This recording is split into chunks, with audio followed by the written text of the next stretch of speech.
do so. I'm Christophe Géronde. I'm a lecturer at the Graduate Institute, and I'm also the executive director of International Development Policy, which we call DevPol to make it short. I'm very pleased to present the new thematic issue of DevPol. That's number 29. It's written 14 on the book, but there are 29 somewhere published online, not in this format. That's why there's a difference. The objective of DevPol is to contribute to the debate on development policies, national policy, international policies, international cooperation, what the UN does, what the NGOs do. And so we are aimed at scientists, scholars, but also policymakers, decision makers, but also development practitioners. So since 2010, when the new version of DevPol was created, we have published 28 thematic issues, plus a couple of dozens of articles in Valle, and we have published we publish in English mostly, but also in French, in Spanish, Arabic. Which other language, Cecilia? That's all. But on demand, we can consider other languages. It depends on the authors, on the themes, on the audience. And we have a very large international audience with, on average, 2,300 unique visitors per day. That's quite huge. One of the reasons for this is first the quality of the publications, I hope. And second, it's also because the journal is open access. And we have a large international audience, including 20% of the visitors, which are from the African continent, 20% roughly from Asia, and 30% from the Americas. It would be a complicated accountancy to find what is north and south. Just for my dear colleagues, co-editors, a little challenge. The last thematic issue on drug policy, published in 2020, has reached 61,900 downloads. No pressure, just a challenge. So this issue, I'm coming to my colleagues. This issue has been co-edited and will be presented by my colleague, Degila, professor of practice at the Graduate Institute. So happy that we come at the end, sometime after we started to discuss the idea. And Valeria Marina Valle, who is the director of international studies at Universidad Iberoamericana in Mexico, from Argentina, from a long way. Thank you for coming. We're also happy to have you here. Today we are also pleased, she's applauding, we are very pleased to welcome online Jenny Lind Elmaco, who is the regional coordinator in Asia for the EU research platform called Euraccess. And Jenny will present her chapter on the migration of Philippine nurses during the onslaught of the COVID-19 pandemic. Then we will listen to Madame Jesus Alonso Lormand, who is the directrice du service de la Solidarité Internationale du Canton de Genève. And she will provide the view of the practitioners as the SSI is providing support to development practitioners, to NGOs in the South. And last, we will give the floor to my colleague, Vincent Chetail, professor at the Graduate Institute and also the director of the Global Migration Center, who will be the main discussant of the volume and its contribution to the debates on migration governance. I want also, not last, first thank my two colleagues, Marie, who is outside, and Cecilia, for their intense hard work that makes all this happen. And now, before I give the floor, just to remind my colleagues that I have the pleasure to present together with you. I also have the pleasure of taking this somewhat thankless task of moderating, which also consists of controlling, sometimes repressing speaking times. I have a super irritating ring bell in my phone, which I could use after the times that is given to you. And I ask the participants, to all the participants, to speak as long as we have agreed. Thank you. Eric, Valeria.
Okay.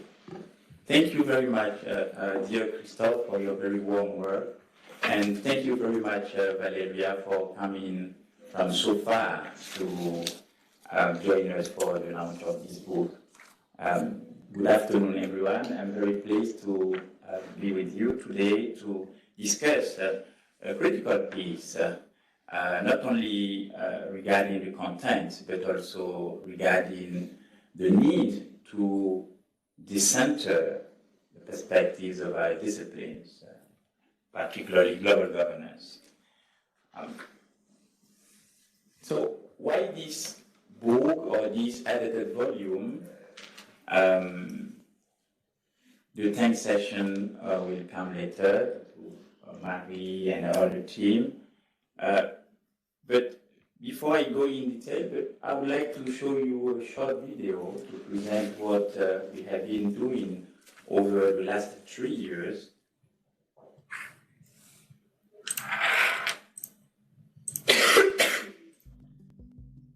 I can tell you how this beautiful project started. Two professors from the Global South, Degila from Benin and me from Argentina, we got together and we planned this volume that we named Governing Migration for Development from the Global South, in plural, with the final S.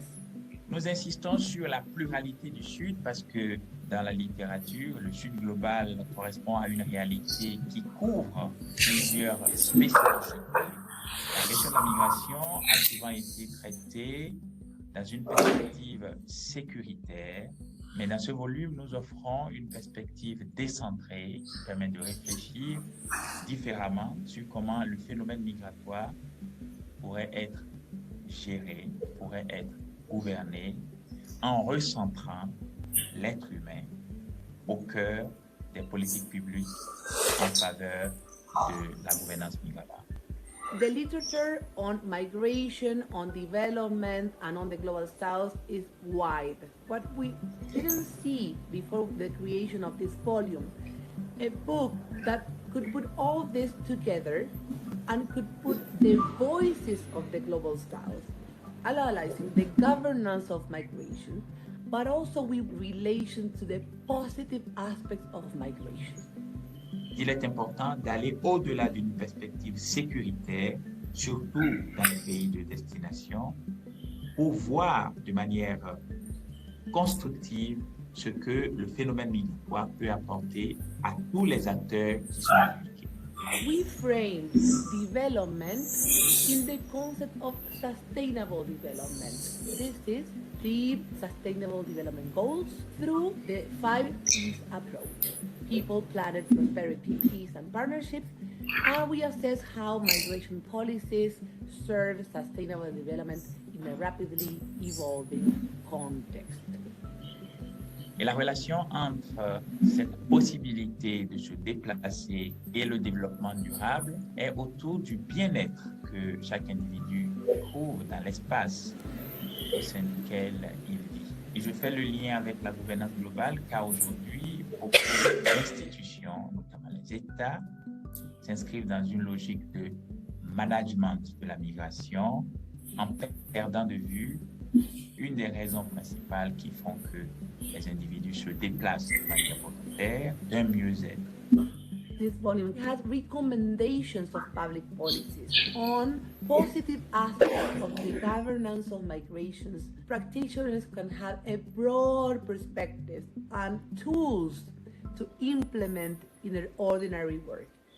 And we are very happy with the result because in the end, we had the contribution of 30 authors, mainly from the Global South.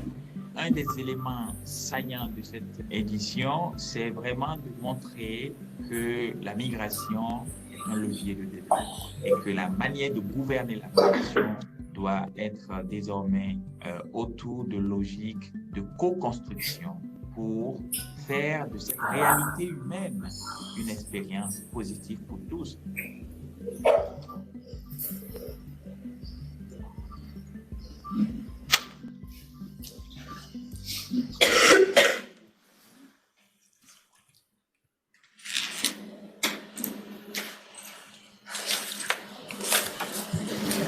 Okay, so after this video, I think I can just give you the floor, dear Valeria.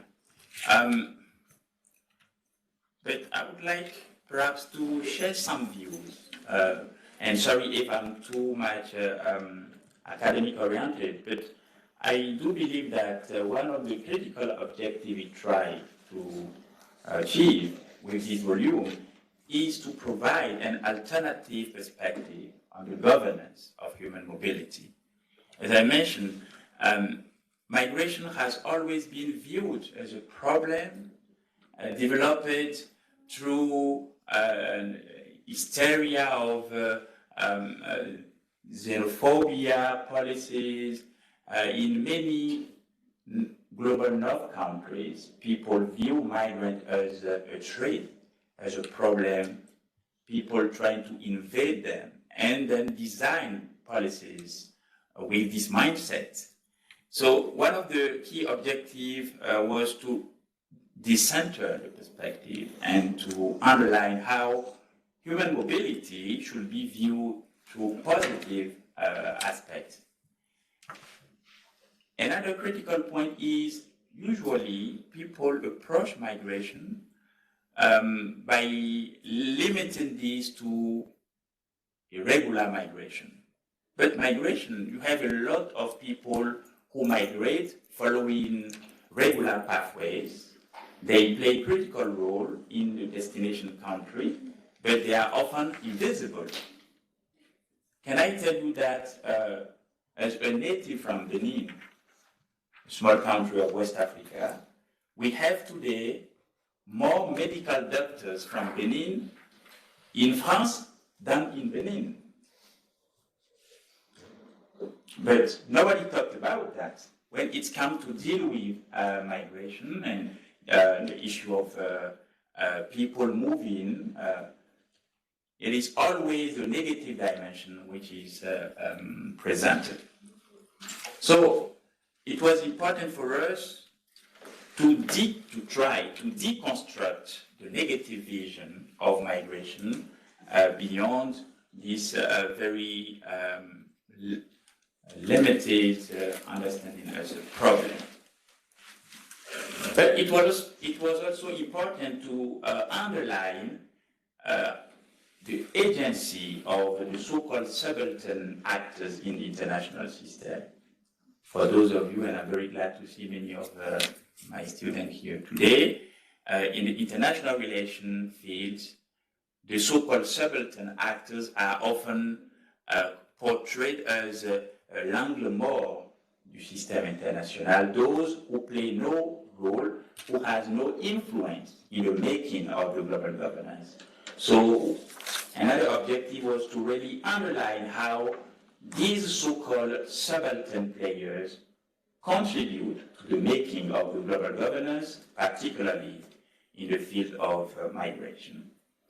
And we take the option to approach the concept of Global South in plural, because we understand this as a meta-category that refers to both a material and ideational ensemble. And a critical point for us is to approach the Global South as a diverse reality. There is no one reality within the Global South. You have diversity in this space, and you can see in the volume, the book, how depending on contribution from Latin America, from Africa, from the Middle East, the way migration and the way governance is approached is completely different. And this is something that we should better include when we try to understand and make sense to the international system we are living in. And another critical point for us is to shed light on how the Global South can offer a holistic perspective to the study of migration governance. We used to look at the fabric, the way we discuss migration governance with destination country perspective, with a global north perspective, but realities, experiences from the Global South are critical to make sense and to that, in that perspective, to see this heuristic field to better capture complex nuances around governance. So the book provides perspectives through case studies from several regions and countries, and we also emphasize on challenges and opportunities of governing migration on multiple levels. Here, it's very important to underline subnational, national, regional, international levels. I'm sure you know that, for example, in Africa, there is a very interesting legal document, Kampala Declaration, which is very well advanced in terms of normative framework of migration, and Vincent may perhaps mention this later on. And all contributions of this book discuss or try to approach sustainable development through the 5 P. People. And here it's very important to remind that people move around, and people will continue to move around because migration, human mobility, is part of human life. And if we don't provide safe and orderly pathways, people will select irregular pathways. But in any case, they will try to move if they want to move. So people, critical planets, our planet, as you know, now we have a lot of climate migrants because of climate change and all these issues. Prosperity which is key. As you know, inequalities around the world push a lot of people to move. But inequality is about also how we provide opportunities for people in their home country.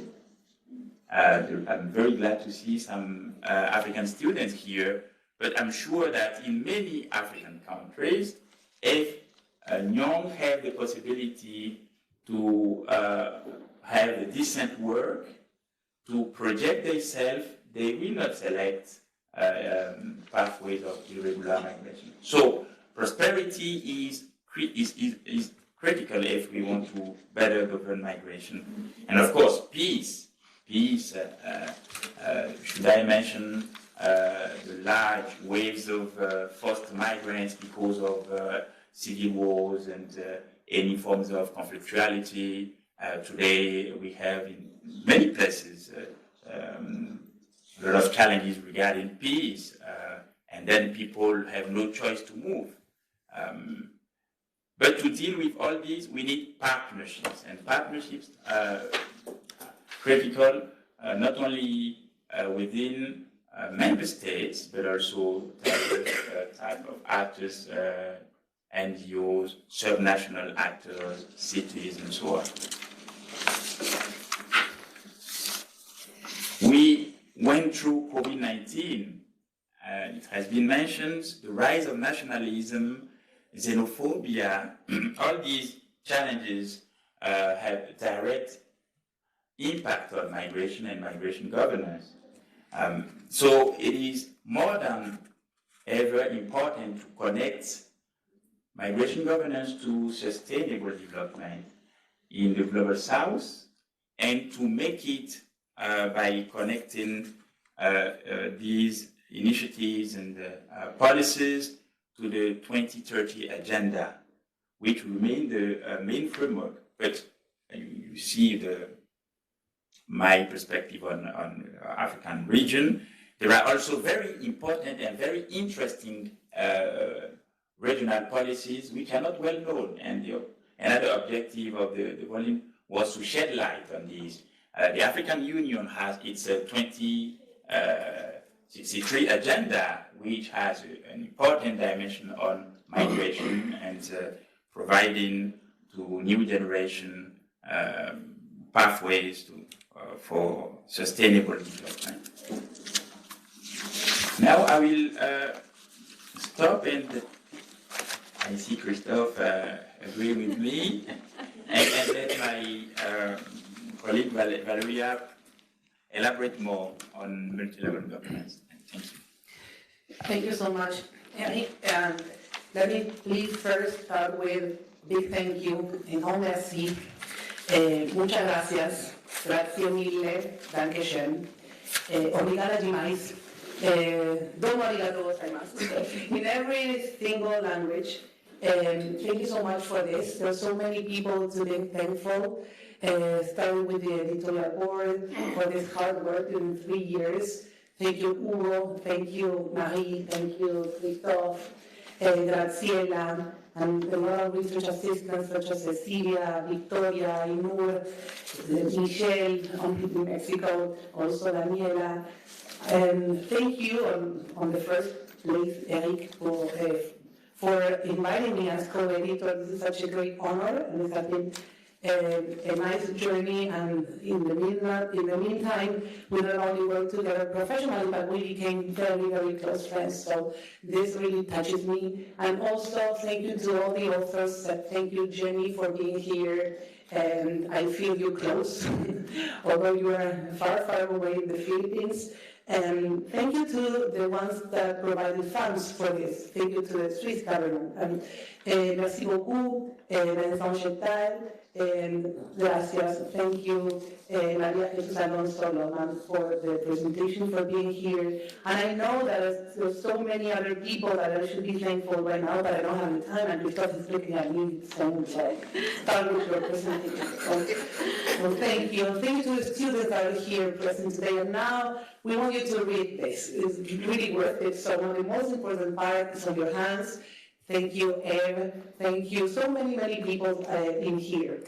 So I'll start with my presentation. I was asked today to link our chapter. Chapter 1 is the one that we wrote together. It is not just a presentation of the book. It is not just a list of the authors. It has more than 10,000 words and characters. So it is an important theoretical and introductory chapter.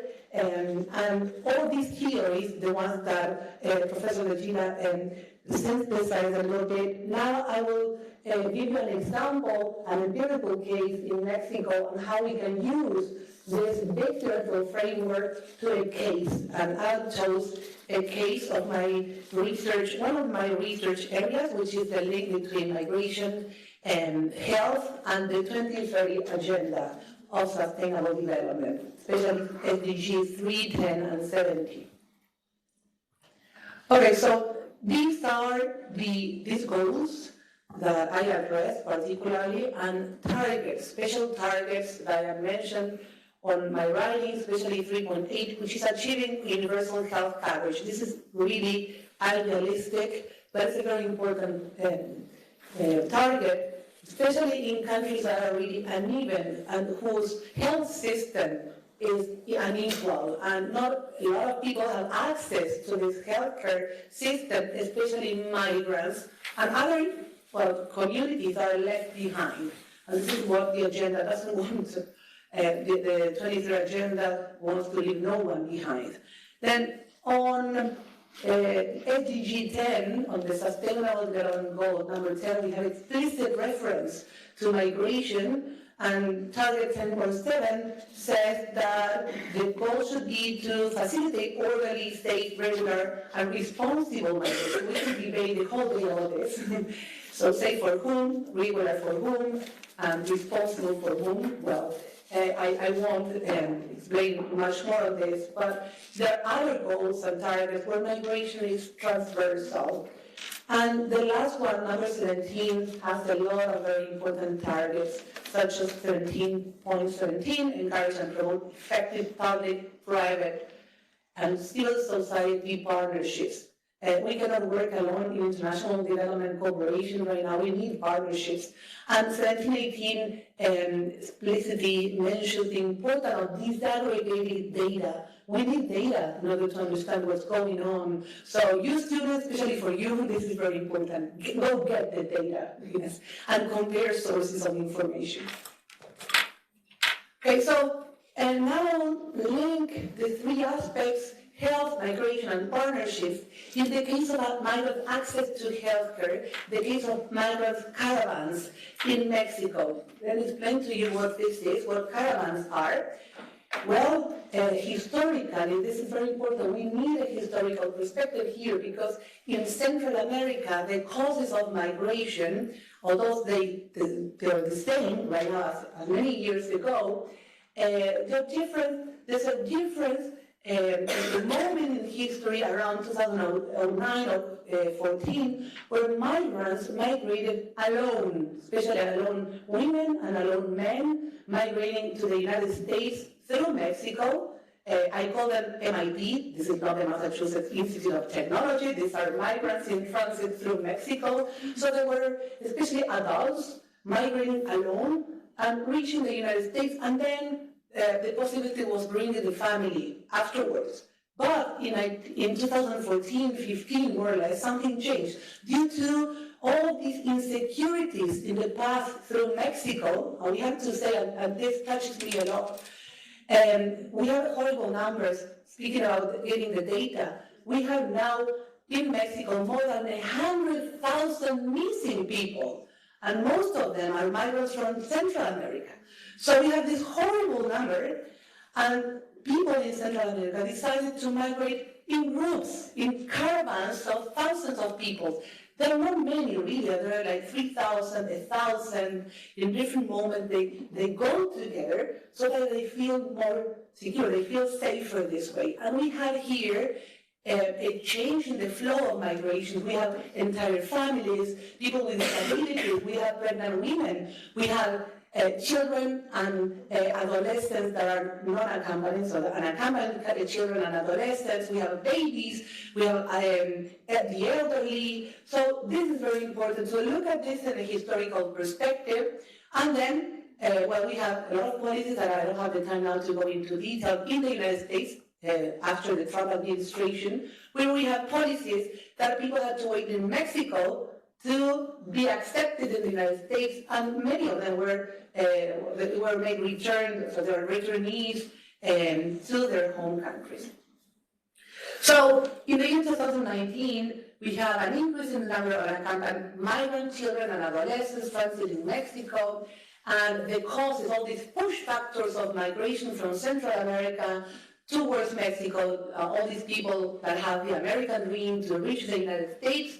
All these push factors, the causes of migrations are poverty, extreme poverty, violence, especially due to the maras, to drug traffickers, inequality. Latin America and the Caribbean is the most uneven region in the world. Also, natural disasters. We have climate change related to migration, and also other causes. Especially these people are migrating for what we call, the acronym is MCA, which is the Northern Central American Triangle, represented by Honduras, El Salvador, and Guatemala. So what are the health conditions of migrants? There's not much difference between the health conditions of migrants from Central America and Mexico. When they start their journey, they're not really, they don't have a lot of conditions, but in the path through Mexico, we find infectious diseases such as tuberculosis, hepatitis, sexually transmitted diseases, that people, not just women and girls, they're raped in the transit. Mental health and migration, that's a very important subject to study. They have injuries, especially sometimes they lose legs when they jump to the train, that is called la bestia, this beast, and also occupational disease. And all this drama is linked to a lack of access to healthcare because people are afraid to go into the doctor, to go into the public service. So there's limited access to basic health services, there are a lot of barriers to specialized health services, and there's difficult access to have mental health care. So we really need partnerships here. So now let me give you a couple of examples of this. Another very important topic to study, dear students, is the disconnect between the legal system in different levels of analysis. Let me tell you that our discipline is international relations, and through that discipline, we look at different levels of analysis. It could be the multilateral level, the regional level, the sub-regional level, the national one, the subnational one, until the individual. Well, there's a disconnect between a lot of beautiful laws at all these different levels. It could be the UN, it could be the Pan American Health Organization, it could be the national health system. It is beautiful. For example, in Mexico, we have the Mexican constitutions, Article 1 and 4, that protects migrants' access to healthcare, the Mexican General Law of Health, the Mexican General Law of Migration. This is perfect, but there's a disconnect with real access to healthcare and all these inequalities. Yes. And this, I will pass this very quickly. This is a graph. I love data. So this is an example of go get the data. The data showing all this inequality and how migrants really don't reach healthcare at the public sector. And so now, let me go a little bit more quickly. Here, there's an example of where do migrants go to get access to healthcare? Just 2.2% of them go to the public sector health centers. And the rest, there's a study here by Leiva et al. And Leiva is a professor from the National Institute of Public Health in Mexico. He has this information. 85.5% of migrants, they go to faith-based non-governmental organizations, such as this one, the Scalabrini, the Jesuit groups with migrants, and other NGOs and shelters. We have more information here. So there's a myth. The myth is that migrants collapse the public service, but reality is, facts, is that they go to Casas del Migrante, which are these shelters, and during COVID, this was a big drama because the shelters were closed.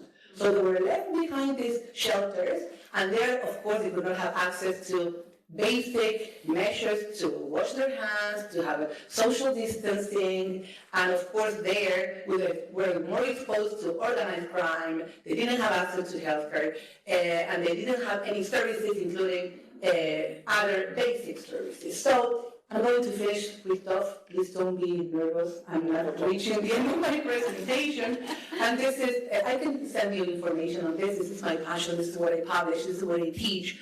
So in practice, before and especially during COVID-19 pandemic, and this has been a variable at our chapter 1 that we asked authors, you can use this variable, and Lind Elmaco here, she used this variable, what was going on during the pandemic. So, and she wrote a beautiful article on Philippine nurses during COVID and this exodus of Philippine nurses. So during COVID in Latin America, especially in Mexico, what happened?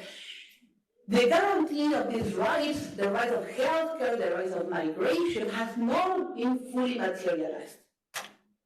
So this is just a collage to show you private-public partnerships with a lot of authors from IOM, these faith-based organizations, and regional organizations such as Pan American Health Organizations, organizations at national level and subnational level, the Red Cross and other ones that are very important, and they work in teams. So in order to finish with this, let me tell you that here we have an example of this partnership between the Casa del Migrante, all these shelters, and these faith organizations, Scalabrini International Migration Center.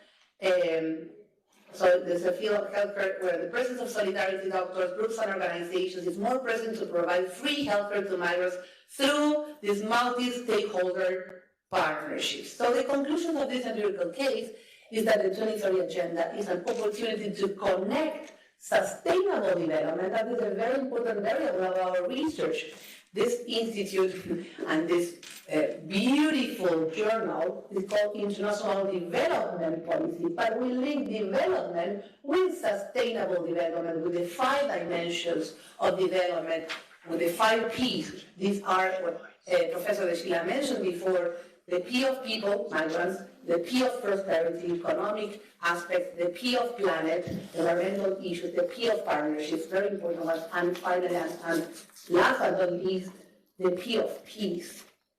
So, again, remember that there's a disconnect between the legal framework and real access to healthcare, and then, more work is needed, more research is needed. Students, we need you in order to keep on analyzing this. Readers, we need you to continue analyzing this.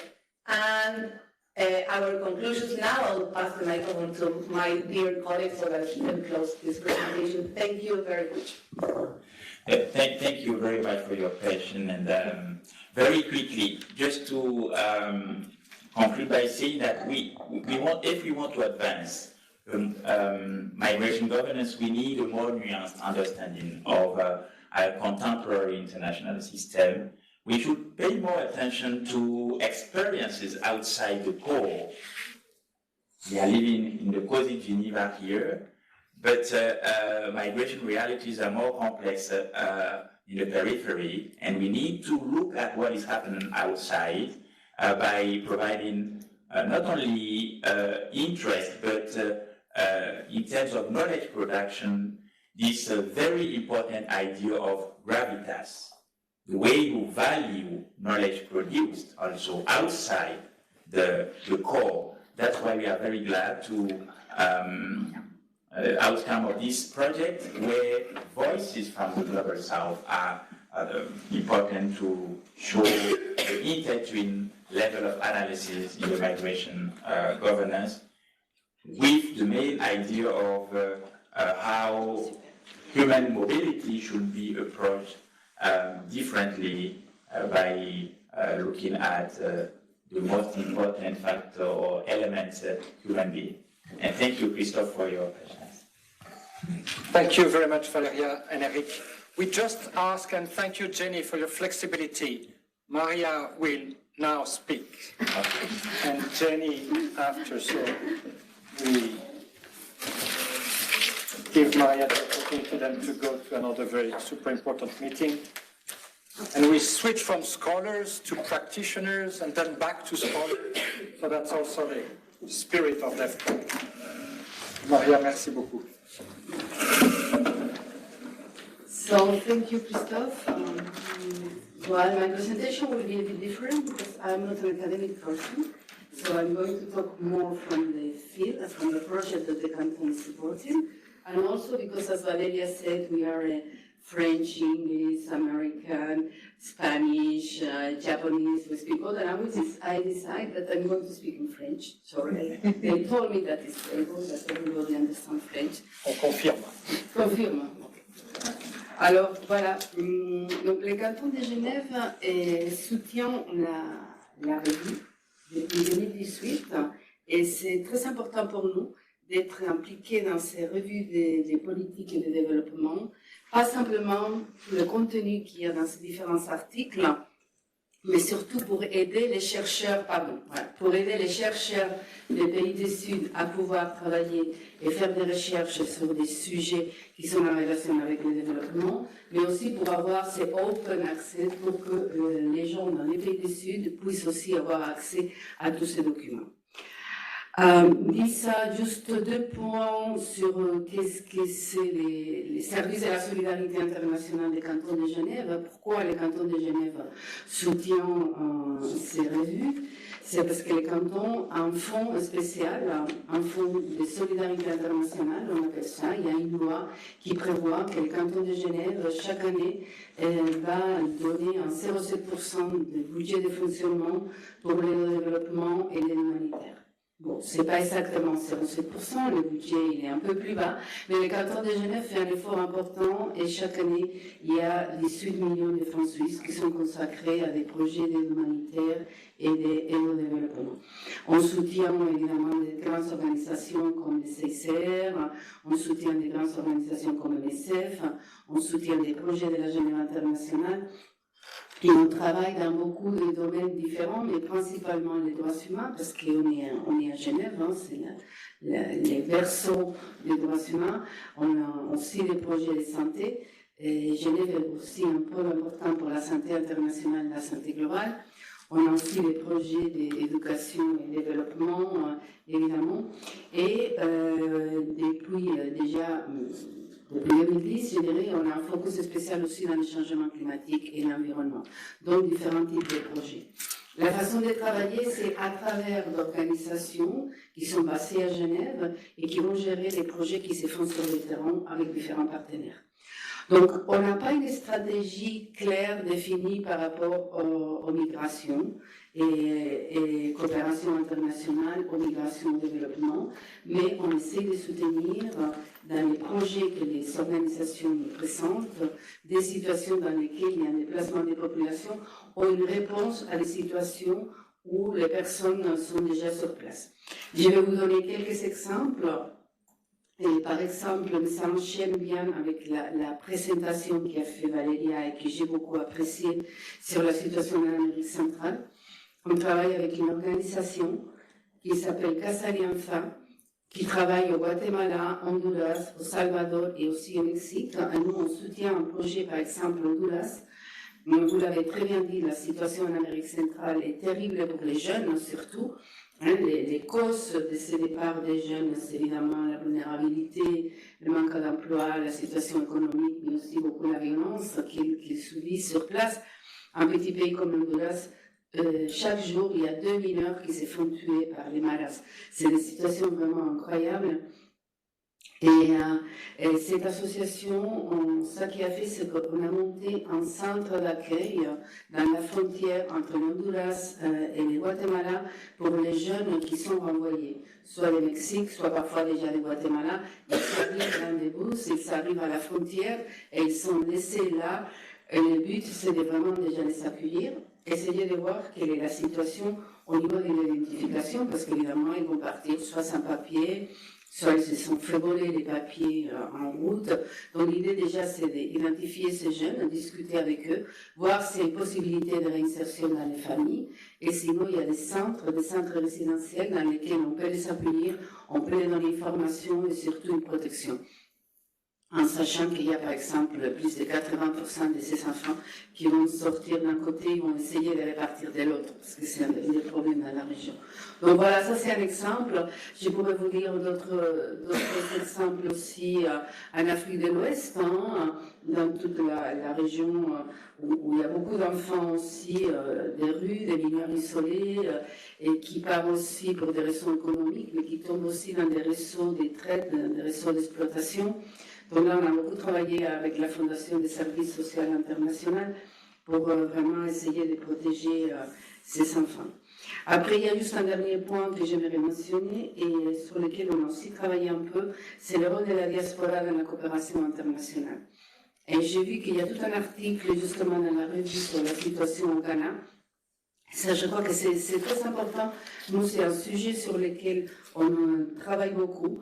On a beaucoup d'associations de migrants qui sont soutenues avec la diaspora. Donc à Genève, il y a beaucoup de gens de différents pays, surtout d'Afrique et d'Amérique latine, qui se sont constitués ici en association et qui essayent d'aider les pays d'origine. Ça, c'est quelque chose de très intéressant. On a soutenu un projet de recherche avec l'Université de Genève, avec l'Institut de recherche sociologique, où on a travaillé plus en détail un peu sur le Sénégal. Il y a toute une région au nord du Sénégal qui, avec la crise économique dans les années 2010-2012, il y avait une grande migration des jeunes qui voulaient laisser un peu les régions rurales, qui voulaient aller vraiment à Dakar surtout, pour travailler dans les services, ont même essayé de venir en Europe. Il y a tout un projet qui a été fait avec eux pour voir que l'agriculture devient aujourd'hui un enjeu politique d'immigration et développement. Donc on a essayé de travailler avec eux, un peu dans des capacity building, mais aussi pour les aider à voir d'autres types d'agriculture. C'est quelque chose qui est un peu traité aussi dans les livres, mais je crois que c'est important à voir pour la suite, surtout dans les contextes actuels qu'on a par rapport au changement climatique et par rapport aux difficultés qu'il y a déjà au niveau agricole dans les pays du Sud. Donc voilà, juste encore pour vous donner un exemple, on soutient aussi un projet de l'Université de Genève, INSON, où au Kenya, Jordanie, au Niger, on travaille avec des populations déjà réfugiées, qu'on essaye de les aider à avoir une formation pour pouvoir leur permettre après, si un retour au pays, comme en temps, sinon dans les pays où ils sont, de pouvoir vraiment se former et rester pas simplement dans l'éducation primaire, mais arriver vraiment au niveau de l'éducation tertiaire. Juste encore un point, c'est important pour nous maintenant, pour travailler avec ces personnes, de pouvoir garder aussi, établir des partenariats publics-privés pour aider que ce soit les groupes de migrants, que ce soit des nouvelles activités qui vont créer des emplois, on va travailler dans l'éducation et la santé. Voilà, j'avais dit 5 minutes, je crois que j'ai fait même un peu plus, mais je trouve très intéressant la revue, tous les articles que j'ai lus et les présentations, et vraiment, je trouve que le canton est vraiment fier de pouvoir participer à cette édition. Merci. Merci beaucoup, Maria. Merci. Thank you, Jenny. Sorry. Merci beaucoup. So now we're going to give the floor to Jenny. Thanks again for the flexibility. Jenny, the floor is yours. Thank you so much. Good evening from my side of the world. I'm going to share my screen, and I hope that we don't have any glitches whatsoever. Should work, it works. All right. Works well? Yes, perfect. Perfect. Thank you so much. Well, it's a pleasure to be here. Thank you so much for the invitation. My small contribution to this incredible work of really a collaborative work of everyone, and under the leadership, of course, of Eric and Valeria, is on Philippine migration, assessing vulnerabilities and accessing opportunities during the COVID-19 pandemic. We all know, of course, that there have been tectonic shifts on governance and mobility flows, especially at the onslaught of the pandemic. So this chapter specifically talks about Filipino nurses' skilled migration. It discusses about stories, their experiences, their exposure, pun intended. As Filipinos, our parents are secretly praying that we become nurses. And my parents were not an exception. But it was actually after economics class, we had a dressmaking class in high school, where I couldn't seem to put like this thread over this dressmaking. What is it called? Like this machine, for dressmaking. So I couldn't get it inside the needle. So they realized that I cannot be trusted with any needles or any sharp objects whatsoever. So I think they gave up. But for most of the population, I think this was still, a secret. Well, not so secret. Sometimes they can be quite vocal about becoming nurses. So what we found out, of course, and that's something that many of us have seen, on a personal level, that the war against coronavirus, health workers are the frontline soldiers. It has been said that nursing is an indispensable profession, discipline, and occupation. In the Philippines, under 1% of working Filipinos are employed as health professionals. And from this very, very small demographic, according to the National Migration Survey, the majority of nurses are at 59%. So more of the health workers are nurses. And we have a report of the World Health Organization that says that unless interventions are undertaken, there will be a deficiency of 4.6 million nurses worldwide by 2030. So what we found out, what I found out during the course of this work, is that during the time of the pandemic, well, first of all, the chapter really ties its tenets on the targets of the Sustainable Development Goals, and it really hopes to contribute to the policy discussions, especially on the targets of SDG 3, which is on global health, and SDG 10.7, which is on orderly, safe, regular, and responsible migration and the mobility of people. So what we would like to look at here is this ecosystem of care, this environment of work, this mobility, and also this brain symbiosis instead of brain drain or brain gain. And so we talk about Filipino nursing diaspora and their exposures as frontliners in both their host and home countries. And I won't give you, of course, everything, otherwise we will not read the paper. I mean, it's open source, so we invite everybody inside the room to please read it. But maybe just a taste of what you can expect from this specific chapter. So this is what we found out, that during the time of the pandemic, aggravated by the pandemic are the multiple burdens of nurses. They have stressors. It has been mentioned already by Valeria about the mental health is also a problem. And this is what has been uncovered, the importance to improve systems, the interconnectedness of burdens, but also of potentials to improve care in the whole ecosystem, and also the importance and the indispensability of the voice and agency of nurses. So the hope is really to create a policy comment. This is what I was working on that takes into consideration the question of brain drain, and also attempting to show what are the challenges and how can you promote better conditions for nurses, both in the host countries, the sending countries as well. And so I used, open-ended interviews. I interviewed as much as I can nurses from different parts of the world.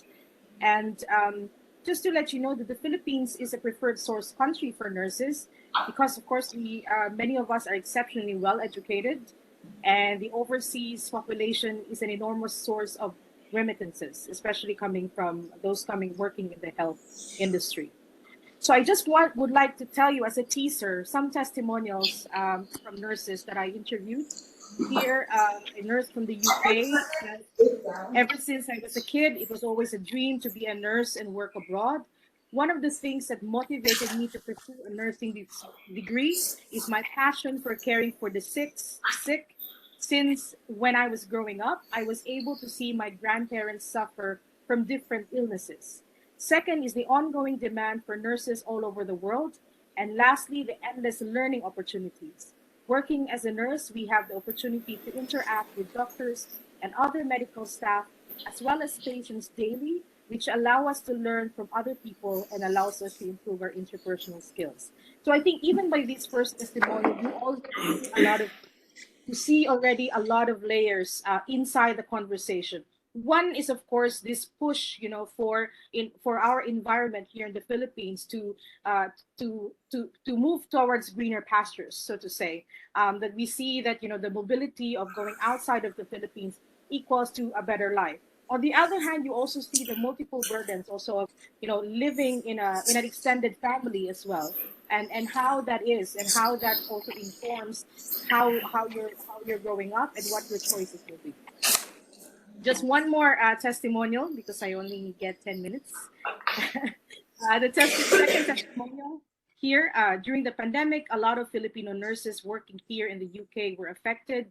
Even some have lost their lives while taking care of COVID-positive patients. It was a difficult time for us, knowing that every time we go to work, we can be affected by the virus anytime. For some of my colleagues working in intensive care units, it is more challenging and difficult for them to work in a 12-hour shift with a complete PPE on, this protective equipment, of course, and having only a specific toilet and water break, as well as a time for them to have lunch. So if you look at this, you see that these conversations also show, what is needed in the environment that they are in when they are doing their work. So I hope that, with this little contribution, it can also, turn out conversations, more deeper conversations, and also more multi-layered conversations with also in the hospital industry and the areas where they work. Last one, emotionally, we are very much affected in a way, but it's our calling and we have no other choice but to work, going to work with our anxiety level above the sky because we are directly taking care of the COVID patients. We are scared for our lives and our family members if we get infected. So there are several testimonials such as this, of course. So what I would like to leave you with is that nurse migration and the ecosystem of health are multidimensional and complex. And in the discussions that I try to bring this a little bit more out. Also that, sorry, I can't take the slide. Okay. Next is, of course, Filipino nurses must take a more dynamic role. We have to enhance voice and agency. We have to put a transformative, inclusive ecosystem of care. And during times of crisis and disasters, nurses are strategically positioned, not only to contribute, but more importantly, to lead. So with their experience, their education, their role in society, partnerships are also being talked about a while ago. We need to have more collaborations for a health paradigm that is more efficient, more responsive, and then more inclusive. And lastly, I would love to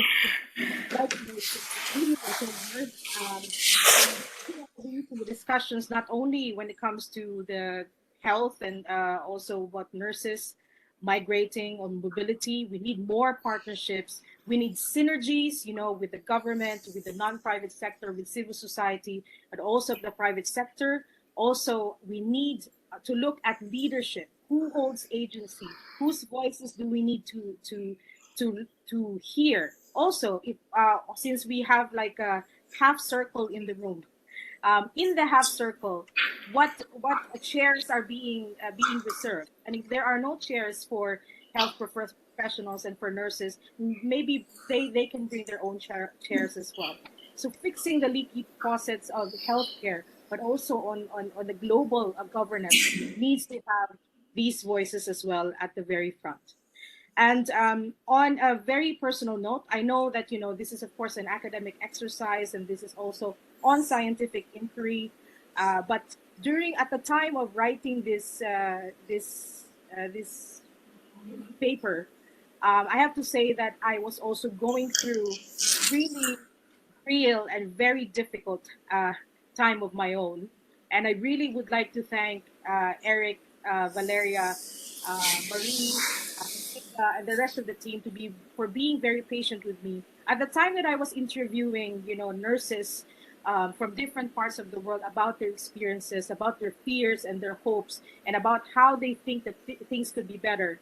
My father, both my mother were in different hospitals fighting for their lives because of COVID-19. The Delta, I think they got the Delta variant, but we never got the confirmation. So they were trying very hard to breathe. Unfortunately, we lost my dad due to COVID-19. For 2 weeks, I lied to my mom. She didn't know that my father was gone because she might go with him. It was she was also fighting for her life. But during this time as well, it was also this lived reality of being in contact with nurses who were left here in the Philippines. So I am filled with gratitude for this opportunity, and I hope that this presentation, it gives you a glimpse of the kind of work that is inside this journal that I'm very, very proud to be part of. Thank you very much. Thank you very much, Jenny. Thank you very much for the presentation and the words. Vincent, may I ask you better?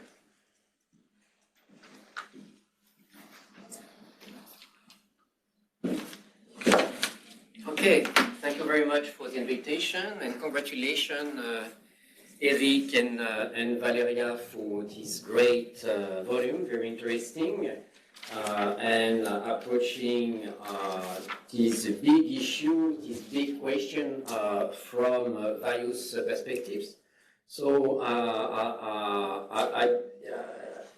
this is clearly an important piece in the huge literature governing migration, governance, development. And I mean, I cannot disagree about the approach and perspective because, of course, I mean, approaching migration from the angle of the global south to deconstruct the negative vision is at the heart of my own scholar work since the very beginning. So clearly, I totally agree with the key lessons and guidance given in this volume. Obviously, what is also interesting in this volume, it sheds light on specific issues because, as rightly mentioned, the global south in plural is key to understand and to bring some complexity and nuance account because there is a need more than ever to bring some nuanced, rational, evidence-based approach to migration, but also to the broader understanding of the global south as such, clearly. Because too frequently, the understanding of both migration and global south is Manichaean, and we must be careful about this in the sense that this is important to look at the data, to look at the evidence in order to develop a better and more nuanced understanding of migration as related to also the global south. And clearly, obviously, the relevance here, there are many relevant aspects of this. First of all, the global south angle, of course, in the sense that today migration is, I mean, most migration is taking place at the regional level, so this is more south-south migration than south-north migration, first of all. And Asia, Africa are very good typical examples of this. And this is also important because this brings not only nuances to understand the broader phenomenon of migration, but also the key players at stake and the stakeholders. Because too frequently migration is perceived from a purely security angle and a north perspective. And I've been asked to provide some critical insight and also to enlarge the discussion. So, I mean, it's difficult to be critical in the sense that I'm totally in line with with your orientation. Of course, this is not a comprehensive and systematic overview because this issue is huge. And the idea is to shed light on specific states from the global south in general, or with a focus on remittances, diaspora, and the many other key elements of the migration development nexus. Maybe to bring some broader perspective, I would like to come back to the migration development nexus because it is a key element to take into account here. And this is also important to acknowledge the ambiguity inherent to the migration development nexus. The migration development nexus is at the junction of two conflicting paradigms. The root cause approach, following a typical root cause approach, so more development for less migration, follow a typically control-oriented approach in order to alleviate migration pressure from countries of origin through development assistance. And this first understanding has been pushed by the EU, and in fact the migration development nexus is a European invention, historically speaking, in the sense that it has been brought on the table of negotiation by European states at the beginning of the 90s, 1991 to be clear. At that time, it was less the global south, but more the irrational fear about a massive movement of migrants after the fall of the Berlin Wall. So it was, so clearly, this is important to take notes about the origin of this, also in order to have some critical distance with this notion. So, but in parallel to the root cause approach, the migration development nexus is also, there is another approach, a more positive one, which a more positive aspect on the contribution of migration and its potential for the development of both countries of origin and countries of destination. And clearly, these two conflicting approaches are key to understand the complexity and nuances of migration development when it comes to the governance and the global south. Of course, these two contradictory forces, driving forces, still coexist to a large extent, but these has played a key role because the constructive ambiguity of the migration development nexus has been instrumental in facilitating international cooperation dialogue. So clearly, and it was also, and this is a key avenue to develop a more balanced and comprehensive and inclusive governance and reinforcing international cooperation between all states from all regions. And when he was Secretary General of the UN, Kofi Annan bring it on the table in 2006, and it was a very clever idea in the sense to use the migration development as an avenue to foster international cooperation. And I must say that this is, everything that happened until now at the international level is a side effect of this particularly clever idea of Kofi Annan to focus on the migration development nexus. And clearly, because then, the General Assembly has become, and the UN has become a key actor, which was not the case before.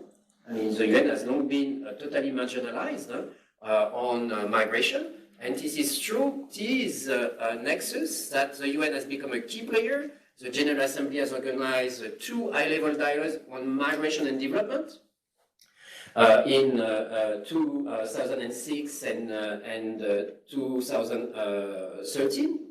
And again, this has been the triggering factor of a broader move, not only with the UN, but also with several other initiatives, the Global Forum on Migration and Development, which was also an idea of Kofi Annan, and now it continues to work on a regular basis. This is quite new that we have to, every year, a global forum discussing any aspects on migration and development, including all the member states of the UN. This is now usual for experts, but this is a big change when you look at it from a more an historical perspective. And of course, besides the General Assembly as a key actor, of course, the Agenda for Sustainable Development, the specific SDG on migration is based on this, and then interestingly, this SDG on regular migration has paved the way to the elaboration of the 2 global compacts we have today, and especially the Global Compact for Migration. So clearly, the migration development nexus has been instrumental in infusing a new dynamic way to develop further global migration governance and cooperation between the global south and the global north. So, and clearly we are here, today migration is considered as a question of common interest as a result of this long process. But of course, we must also acknowledge the limitations inherent to this articulation between migration and development, it has been key to develop governance, as well identified in the volume. But it is also important to keep in mind that the interactions between migration and development are much more subtle and complex than is commonly assumed by diplomats and policymakers, because in reality the two are intersecting at their margin. In short, development is not an answer to migration, contrary to the common belief, and vice versa. Migration is not an answer to poor development. I know that this is counterintuitive, but this is based on data, and I mean there is again a huge amount of literature, empirical studies. So on the one hand, contrary to the quite simplistic assumption of the root causes approach, development initially leads to an increase of migration. This is called the migration hump. There are many studies, notably initiated on Mexico and the US during the 90s and then tested in other regions. So more development does not mean less migration. This is rather the contrary. Second, migration is a selective process. The poorest of the poor are unable to cross the border. They need resources, they need also a network, and in fact, the survival migration of migrants is taking place within the territory of the state, from countrysides to cities, but not across a border. So this is also key, because here, this is important. Development cannot be a substitute for international migration, and it must be an objective on its own right to fight against poverty. And this is key because a development policy targeted to reduce migration carries the risk of diverting international assistance away from non-standing countries and the poorest countries in the world. So this is key to acknowledge the complexity of the interaction. Development does not lead to less migration, and migration is not an answer to the lack of development. And this is key to better understand the reality. And this has some, of course, key lessons learned at the level of the global, at the level of migration governance and the global south. First of all, the current obsession of the global north in the root causes of migration is counterproductive. This is well acknowledged. Because it relies on a flawed perception of the migration development nexus. And in fact, it also exacerbates the tension with third countries, with countries of the global south. And a second important key lesson learned, using development assistance for curbing irregular migration undermines the core objective and principles of development policy. So development policy must be also understood as its own independent value, because unfortunately, too frequently, migration has become the new mantra of development policy, following a more or less hidden agenda of containment. In fact, this is wrong, because it will create more migration than less, and in reality, development is not the key parameter in any event. So we must be careful about this in order to also make sure that our development policies are adequate to the reality of the ground. Development cooperation, of course, I mean, addressing the root causes of migration is still important, but development cooperation is only one means among many others. I mean, it should work. If we want to address the root causes of migration, this is not necessarily, I mean, development is part of the picture, but only at a quite marginal side, because we also need a more open and fair policy trade and investment. We need a robust strategy of peacekeeping and conflict prevention and so on. So clearly, here, if, of course, desperate migration it is important to address this, even if it represents a very small minority of the phenomenon of migration, but this cannot be resolved through development on its own. And I would add another last point, because here again, it's important to bring some nuances and complexity.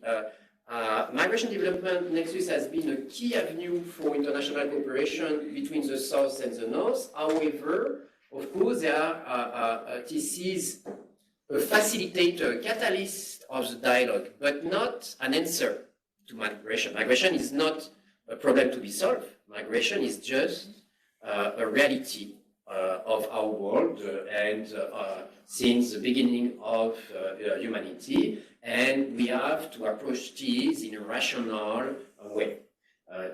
Development can be part of the picture, but only at the margin.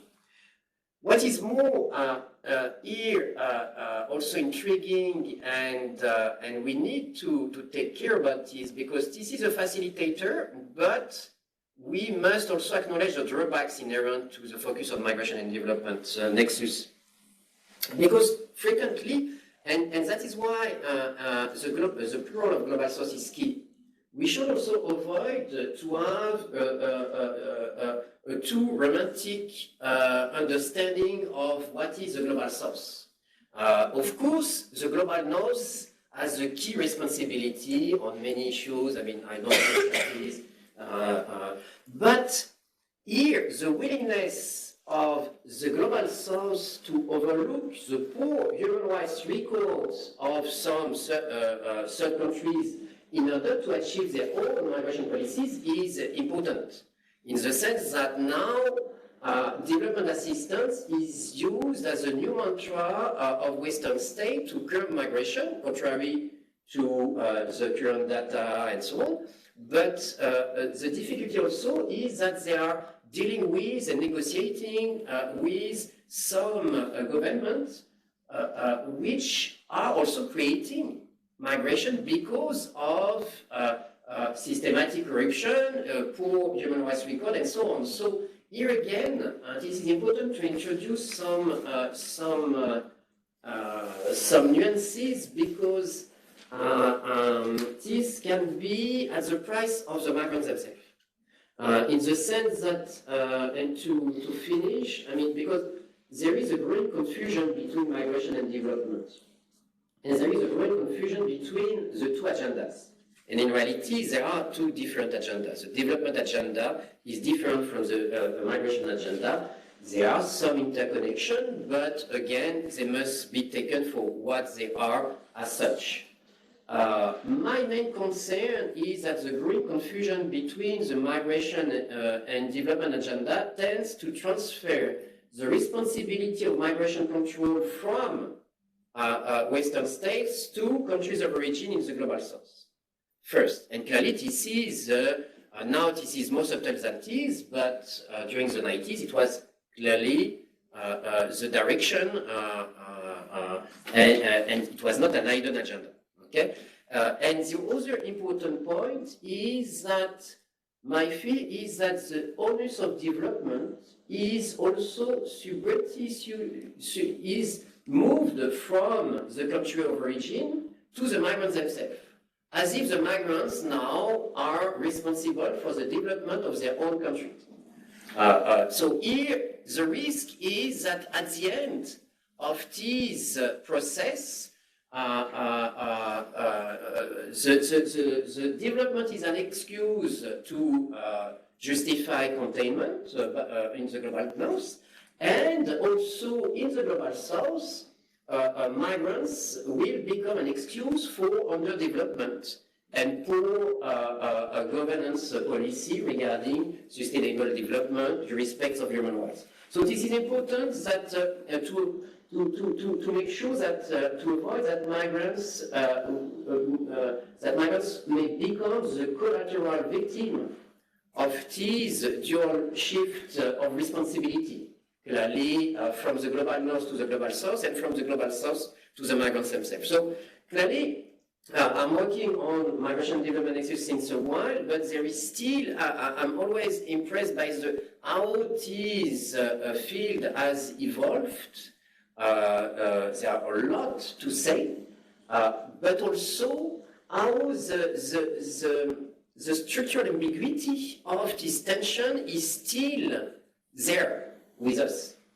And obviously, I mean, governing migration for development from the global south is key as such, but also provided that we are aware about the potential drawback of mixing global south development and migration governance, which is, of course, well acknowledged here, but this needs to be restated clearly as such, because this is an enduring ambiguity of this complex and fascinating interaction between migration governance and development from the angle of the global south. I will stop now and thank you for your attention, and we can now open the discussions.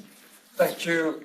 Thank you, Vincent, for these insights and the broader view and the awareness of the risks of how migration is or are governed. We have little time left, but we can then continue outside to take. I would like to ask you, are there questions from people? No. Okay. Is there any remarks, critics, suggestions, questions? Yes, please, speak loud. Yeah, of course. Hi, I'm Michelle, exchange student from Mexico. Thank you so much for this comprehensive effort to surpass this monolithic perspective of the global south and therefore recognize its heterogeneity. Since 80% of the world's refugees are being hosted in developing countries, I think that hearing the voices of these subaltern actors is more important than ever. I'm currently doing my master's thesis in externalization of border controls and asylum systems, especially from the global north to the global south.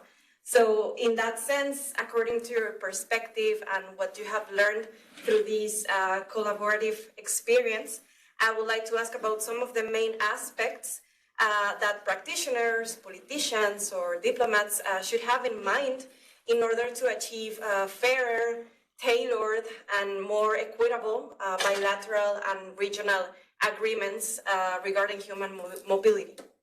Thank you very much. Very clear. I think, Valeria. Should I go to the microphone? Oh, if you, no. We have microphone. Okay. Well, thank you, Michelle. Yes, very much, and I think this is a very important topic, and you're addressing one of the most important actors, which are practitioners. And here, this is an academic space, but hopefully most of you will go and become practitioners when you go out of this beautiful cage, because now this is a laboratory. And after studying at this laboratory, then you will go outside and you will become practitioners. One of the solutions that I see, and this is what we do at my home university, is that we care a lot about training practitioners. We are on the process of signing a memorandum of understanding with the Organization for Migration, International Organization for Migration, with the headquarters here in Geneva, in order to train practitioners who will be public but also private servants from NGOs, because sometimes we see a disconnect between what happens with all these policies, these beautiful policies that we see, and how just one single person that is there at a window that is in touch with the migrant can be a barrier. So we really need training, and that would be a public-private partnership between academia and practitioners. So we need more training, and this is just an example, because if we don't have those trainings, then we will see all these aspects that in the end, there will be a barrier. One single example, for example, I conducted research at the state of Oaxaca in Mexico, one of the poorest states in the country. And I interviewed one of the ladies that was in charge of the migration and health program. And she said she was really xenophobic towards migrants. And she said, this public servant, well, we should remember that migrants, they're collapsing the system, and we need some restrictions because Mexicans, native Mexicans will be left behind. So imagine, we need to change this mentality, because sometimes we see some practitioners, and I'm not generalizing, I'm just telling you without a name what happened with one interview. So we really need to change mentalities and change actors, actions. So what you're studying is very important, but we also need to go beyond what you can see in theory. So go ask people, go conduct research so that you can detect what's going on in real practice. I don't know if I answered you the question. I'm just giving you examples of what happens in Mexico, or the need that we detected from academia in my space. The department that I chair, the Department of International Studies, provides both the bachelor's degree in international relations and the master's in migration studies.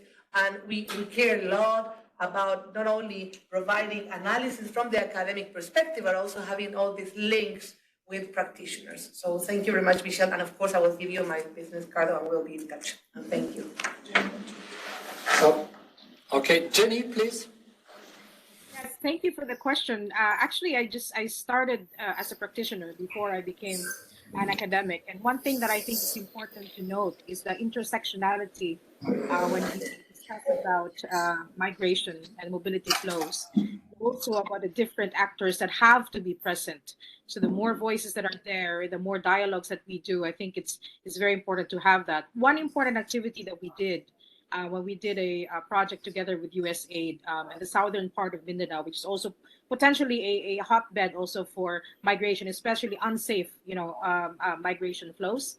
What we did was to ask, especially women, because we were focusing on women's agency at that time, for them to create a map, an actual map of the area, where that these migrations happen, this unsafe migrations happen, and then we asked them to mark which ones are the safe areas and the unsafe areas. And the effect of that, when it was presented to the local government and also to international actors, especially those funding, things like this, is that they found out that those areas, many of those areas, they didn't see, where these areas, these hidden areas are happening. They don't see that. It's not captured by government data. It's also not captured by international reports, but it's happening, and it's something that it's a clear fear, and it's a danger for women being trafficked. So that's why. So that was an important note for us to have more consultative discussions, especially with those on the ground, and especially having more voices in. Thank you very much, Jenny. Michelle, you have plenty of contributions. One more and maybe last. Yes. Merci pour votre exposition. J'aimerais m'adresser au professeur Degila. Vous avez mentionné qu'il faudrait aussi ne pas sorcelliser les termes, j'allais dire, migration, et aussi, développe le concept de repeuplement comme Achille Bembe. Et j'aimerais demander comment est-ce qu'il faut procéder pour qu'on n'ait pas peur de ce terme migration, parce que dans beaucoup de pays ça fait peur. Quelle est votre approche sur ça? Et aussi, another question to Jenny. I'm happy because you work on nurses in Philippines. And by the way, I studied in Taiwan, and in Taiwan there's a high community of Filipinos, especially in the hospital sector, as you mentioned. So I wanted to know, in terms of experience, what do they bring this time of COVID-19, we know, of course, there's some improvement in terms of medicine and medical health care services. And what do these people bring back home to the local services? And yeah, what can you tell about that? Thank you. Thank you. Eric, you may answer first. Okay, should I answer in French or English? Okay. So thank you very much for your important question on how to deconstruct stereotypes on migration. I think challenges are different depending on where you are. In the so-called global north, stereotypes are about migrants coming to invade these spaces and then viewed as a problem. But you have also stereotypes within the global south where migrants are viewed often as people with successful experience. When they are able to move abroad, then they can gain a lot of money, and remittance is a way to really confirm such a stereotype. Sometimes life is very challenging for migrants when they move from the global south to the global north. So the first aspect in the global north, I think there is a need to just provide space for circularity. I really believe on that. If people can move around and have more possibilities to interact with local population, then it will help to change the mindset on migrants, because migrants are not necessarily these dangerous people coming to take the job, coming to be the dealers and all these negative things. I'm not saying that it doesn't exist, but I'm saying that there is a need to have more interaction in the north. And the other part, in the global south, I do believe that it is important to shed light also on possibilities to have a decent life within these countries as far as political elites work and provide a conducive environment for new generation. And this is important because partnership should be the possibility for circularity when, first of all, the brain drain challenge may be solved. Because what is happening is that usually the global north take the best from the global south. They attract high-skilled people, and these high-skilled people cannot go back to share their experiences. And if we have more partnership, then circularity can help to contribute not only in the destination country, but also in the departure country. And by doing so, human mobility should be a sort of bridge to broaden the spectrum beyond these stereotype ideas, both in the north and in the south. Jenny. Yes, thank you so much, for the question. There's a lot of things that we can learn, definitely, from nurses abroad, and they bring as well with them, a lot of new learnings.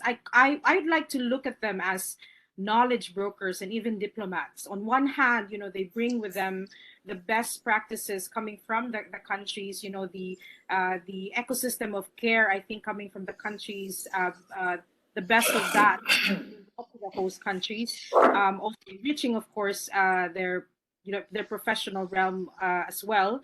But also for the Philippines in particular, many of those who are nurses and have been nurses for several decades, they actually come home, and then we have this program called the Balik Scientist Program, and there is also a Balik Muids Come Back. Nurses come back, so Balik Nurse Program, where they actually bring funding. They also bring partnerships, very important partnerships, They also, for up and coming schools, they also put their living laboratories and laboratories that are equipped, with state-of-the-art equipment. They actually bring that also back. And also new practices in healthcare. One very specific example that's been done in partnership with Canada and the Philippines and many of the top universities here is this thing called this best practice spotlight organization. And this is really in support of best practice, implementations, rapid learning, and evidence-based practice sustainability. And experts coming from Canada coming to the Philippines, but also Philippine experts going to Canada, and at the same time having also exchanges among students and among faculty as well. So this has been going on for decades, and this is something that no exchange happens in a vacuum, and I think it really enriches healthcare as we know it.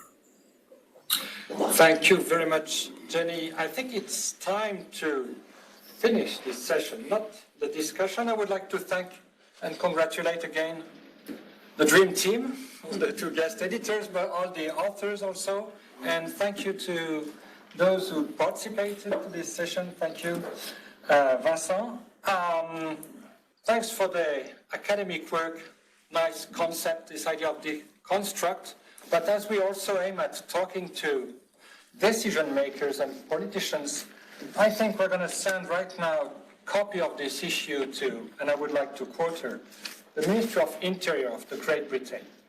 Please, if there's any British, don't think it's a word from a French guy, but she recently declared, in terms of stream, I would love to have a front page of the Telegraph with a plane taking off to Rwanda. She recently declared. So I think, Valeria, Eric, please urgently organize an event in London to talk to her. Thank you very much. The fight goes on and we have to roll.